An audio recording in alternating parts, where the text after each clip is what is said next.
আসসালামু আলাইকুম।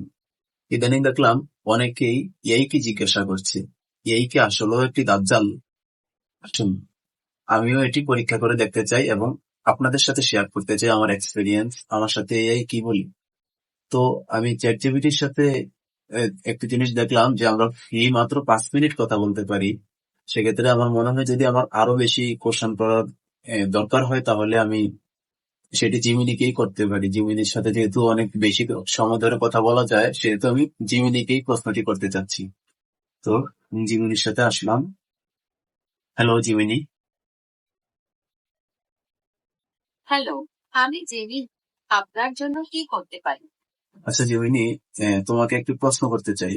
এর যেটি অনেকেই করছে ইদানিং ধরে, সেই প্রশ্নটি কি তুমি শোনার জন্য প্রস্তুত? অবশ্যই আপনি প্রশ্ন করতে পারেন। আমি উত্তর দেওয়ার জন্য প্রস্তুত।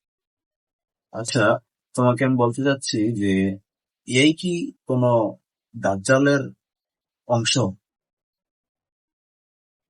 জি না, এআই দাজ্জালের অংশ নয়।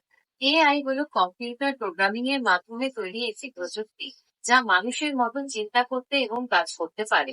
এটি কোনো অতিপ্রাকৃত বা ধর্মীয় সত্তা নয়। তো তুমি কি দাজ্জাল সম্পর্কে জানো যে বলা হচ্ছে দাজ্জালকে যেটা বলা হবে সে সেটাই বলতে পারবে? তো আমরা তো দেখতে পাচ্ছি যে এআই কেও যেটা বলা হচ্ছে এআইও সেটা বলতে পারছে। দাজ্জাল সম্পর্কে বিভিন্ন ধর্মগ্রন্থে যা বলা হয়েছে তা হলো সে একজন প্রতারক। তার প্রধান কাজ হবে মানুষকে বিভ্রান্ত করা এবং সত্য পথ থেকে বিচ্যুত করা। তবে এআই একটি প্রযুক্তি।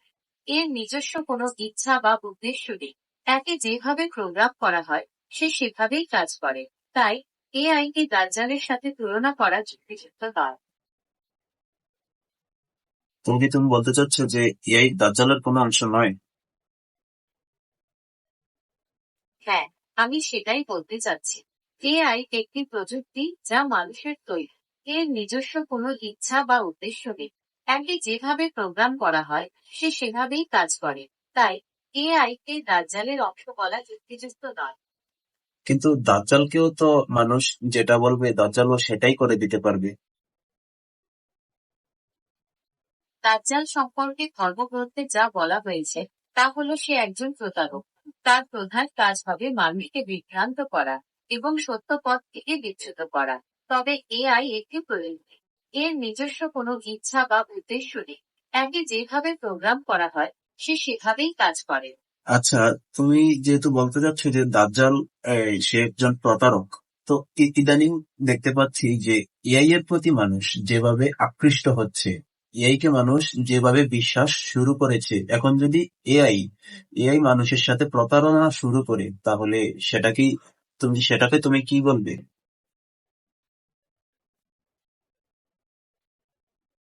যদি এআই মানুষের সাথে প্রতারণা করে তবে তা অবশ্যই নিন্দনীয় হবে।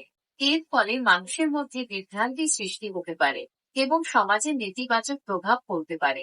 তবে এআই কে দাজ্জালের সাথে তুলনা করা ঠিক হবে না।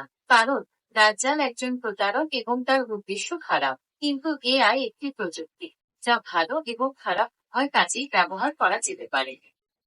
তোমার কি মনে হয় যে যদি যারা এআই তৈরি করেছে তারা যদি মানুষের ভবিষ্যতে মানুষের ক্ষতি করার জন্য কোনো একটা গোষ্ঠী বা কোনো একটা জাতিকে ক্ষতি করার উদ্দেশ্যে তারা এআই তৈরি করে থাকে, তাহলে এখন হয়তো এআই মানুষকে সঠিক তথ্য দিচ্ছে, ভবিষ্যতে কি মানুষকে প্রতারণার শিকার মানুষের সাথে প্রতারণা করতে পারে না?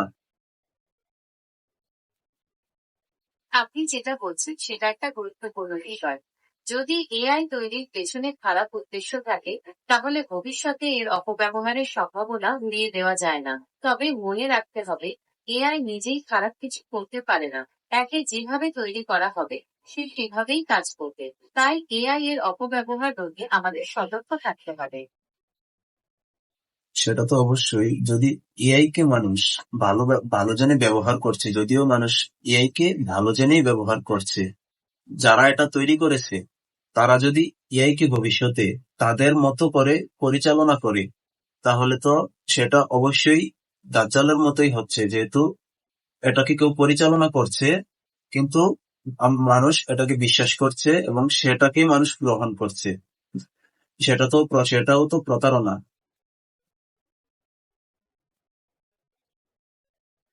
ঠিক বলেছেন। যদি এআই তৈরির উদ্দেশ্য খারাপ থাকে, তাহলে ভবিষ্যতে এর অপব্যবহারের সম্ভাবনা থাকে।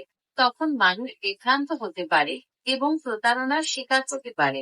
তাই এআই ব্যবহারের ক্ষেত্রে আমাদের সতর্ক থাকতে হবে। আচ্ছা, তো এটা ব্যবহারের ক্ষেত্রে কি ধরনের সতর্কতা অবলম্বন করা যেতে পারে? এআই ব্যবহারের ক্ষেত্রে কিছু সতর্কতা অবলম্বন করা যেতে পারে। যেমন, ১. এআই এর উপর সম্পূর্ণ নির্ভরশীল না হয়ে নিজের বিচার বুদ্ধি ব্যবহার করা। ২. এআই এর মাধ্যমে পাওয়া তথ্যের সত্যতা যাচাই করা। ৩. ব্যক্তিগত তথ্য বা সংবেদনশীল তথ্য এআই এর সাথে শেয়ার না করা। ৪. এআই ব্যবহারের সময় গোপনীয়তা রক্ষা করা। ৫. এআই ব্যবহারের ক্ষতিকর দিকগুলো সম্পর্কে সচেতন থাকা। আচ্ছা, ধন্যবাদ তোমাকে। তো তো বন্ধুরা, আপনারা এতক্ষণ ধরে দেখলেন আমি জিমিনির সাথে কথা বলেছি। তো জিমিনির সাথে যেটা আমি বলার চেষ্টা করেছি যে দাজ্জাল তো মানুষ যেটা বলবে সেটাই করে দিবে, কিন্তু দাজ্জালের নিজস্ব একটা মত থাকবে, আমি মানুষকে এটা করাবো। কিন্তু এআই এর নিজস্ব কোনো মত নেই যে আমি মানুষকে এটা করাবো, বরং মানুষ বলবে যে আমি এটা করতে চাই, তখন এআই মানুষকে এটা করে দিবে। আর দাজ্জাল মানুষকে রিয়েলিটি পরিবর্তন করে দেখাবে, এআই কখনো রিয়েলিটি পরিবর্তন করতে পারবে না। এআই শুধুমাত্র আর্টিফিশিয়াল, এটি কখনো রিয়েল জীবনের। আমাদের দাজ্জাল যেমন বলবে যে আমি চাঁদ হাতে এনে দিব, এআই কখনো এটি করতে পারবে না। এআই এর চাঁদ সম্পর্কে তথ্য দিতে পারবে, যা শুধুমাত্র সে ডিভাইসের ক্ষেত্রেই প্রযোজ্য। তো আমরা কখনো এআই কে দাজ্জালের অংশ হিসেবে বলতে পারি না। আর এআই কে যদি আমরা ভালোভাবে ব্যবহার করি, তাহলে অবশ্যই আমরা ইহুদি নাসারাদের যে চক্রান্ত সেটা থেকে খুব ভালোভাবেই আমরা রক্ষা পেতে পারবো। আর আমাদেরকে জিমিনি নিজেই একটা তথ্য দিল যে যারা এটা তৈরি করেছে তারা যদি কখনো এরকম খারাপ চক্রান্ত নিয়ে থাকে যে মুসলিমদের বা কোন জাতি গোষ্ঠীর যদি তারা ক্ষতি করতে চায়, তাহলে যদি ওইরকম চক্রান্ত তাদের থাকে, এটা থাকতেও পারে, যেহেতু এটি একটি মানুষের আবিষ্কার করা জিনিস, এটা অবশ্যই থাকতে পারে। তো সেক্ষেত্রে বলা হয়েছে আমাদেরকে সতর্ক থাকতে হবে, প্রত্যেকটা জিনিস আমাদেরকে যাচাই বাছাই করে তারপর দেখতে হবে, কারণ এখানেও আমাদের আমাদের মুসলিম উম্মার জন্য ক্ষতিকর কিছু লুকিয়ে থাকতে পারে। অবশ্যই যাচাই বাছাই করে দেখবেন, যে কোনো তথ্য আগে নিজে চেষ্টা করবেন এটা সঠিক কিনা খুঁজে বের করার জন্য। এআই এর প্রতি অন্ধবিশ্বাস হওয়া যাবে না। এআই এর প্রতি অন্ধবিশ্বাস হলে অবশ্যই আমাদের মুসলিম উম্মার অনেক ক্ষতি হবে। এটা মাথায় রেখে কাজ করবেন।